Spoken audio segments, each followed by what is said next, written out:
Hi. Today we're going to tell you how to unsuspend your Google Merchant Center account. It becomes important for you to understand how to unsuspend Google Merchant Center account and have uninterrupted advertising of your business. Let's get started. How to unsuspend your Google Merchant Center account.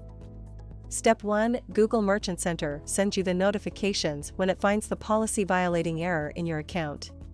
Once your account gets suspended, visit all these notifications and review data feed errors in it. Fix all those errors in your account and ensure that feed is now in compliance with the policy. Step 2. When you have corrected the data feed errors in your account, reload your fresh feed to your Google Merchant Center account.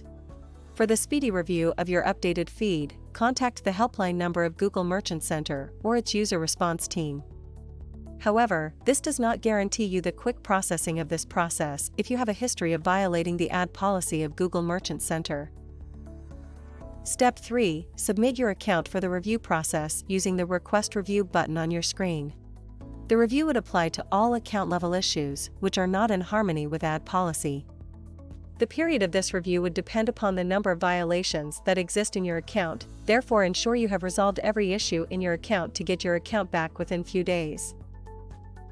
Note: follow all these steps to unsuspend Google Merchant Center account.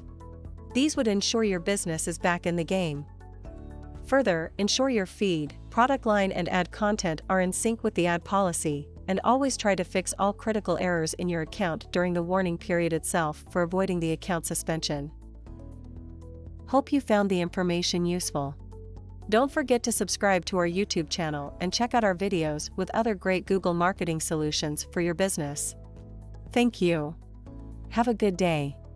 Bye.